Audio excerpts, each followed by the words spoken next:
Okay, so the first thing we need to do is thread our needle.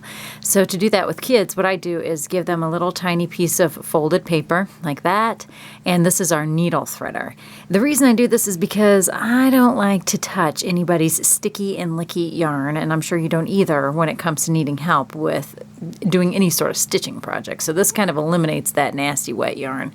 So you're going to take your hot dog bun, that's what we're going to call this, and here is your long yarn hot dog.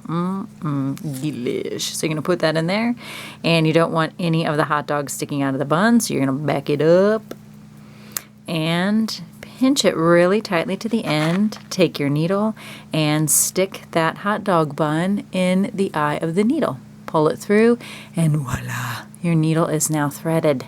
Now what I ask the kids to do is tie a single knot. If you make a double knot, it will be difficult for the kids to pull the yarn through the holes in the board. So single knot, and now I'm ready to start. Now the first stitching process I'm going to show you is both radiating lines and spectrum, because they're basically the same thing.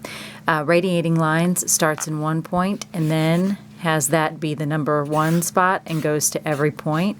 The spectrum has the same idea, except it only goes halfway, meaning it's only going to go to 8 dots instead of all the way around all 16. You always want to begin in the back, and here's a little bit of what the back of the board looks like. You can see this artist has traced the circle. They've made their 16 notches. They poked them with a thumbtack to get the initial hole, and then they went ahead and put an empty needle through each one of those holes to make them big enough. It does not matter where you begin unless you have a certain idea in mind, but you need to start in the back because that's where your tape is going to end up. Pull that through until you have a super short tail, because we don't want to waste a lot of yarn. Take your tape and tape it so that your hole is not covered up. Now, some of my kids, when they start stitching, because they've never done it before, will oftentimes stitch around the board. So I tell them that imagine that this is the surface of your swimming pool, and this right here, your needle, is your swimmer. Right now you are above the surface of the water, so when you're above, you always dive down. When you're below, you always come up. So here I am above. This is going to be my number one spot.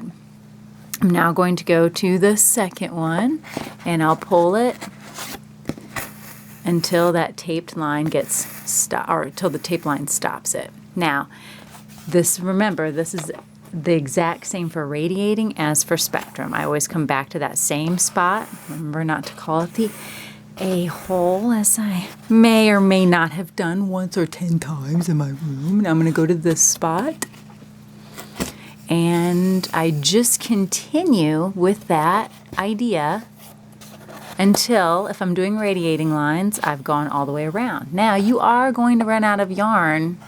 You won't make it all the way around with the length of yarn that I have anyway. I will not make it. So what I tell the kids is when you think you're not going to be able to make it, then you need to cut it and make sure to tape it on the back. Cut the yarn off the end of your needle and go ahead and rethread it and start again. So if I were doing radiating, I would continue going. If I'm doing spectrum, I only have to go half of the way, which would be 8 lines. What I tell the kids to do if they're doing spectrum, which it looks like I'm almost there, if I can find the spot, there we go. Let's say that I've went ahead and done 8, even though I've not. I could cut it and tape it on the back, and then my next set of spectrum lines, I could scoot over one, and this would be my new number one spot where I would go to each one of those from there, as I did here. And you'll see from some of the examples that some of the kids did that going all the way around. Some kids kind of scattered those out a bit throughout their board, which added a cool look. Let's talk about how to stitch that square. The square one, there is no set formula like there is for the other two. So I've already got my board ready. I went ahead and taped it on the back. With the square, if you're doing it with the same amount of dots that I have, which is 16, you'll count 1, 2, 3 empty spots, go to the 4th, and that will give you a straight line. And I tell the kids it's almost like connecting the dots. Imagine what a square would look like.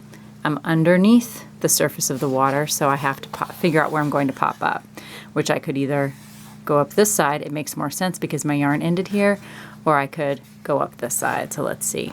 1, 2, 3. Oh, where's my needle? There we go. Now I'm above the surface of the water and I'm going to dive down.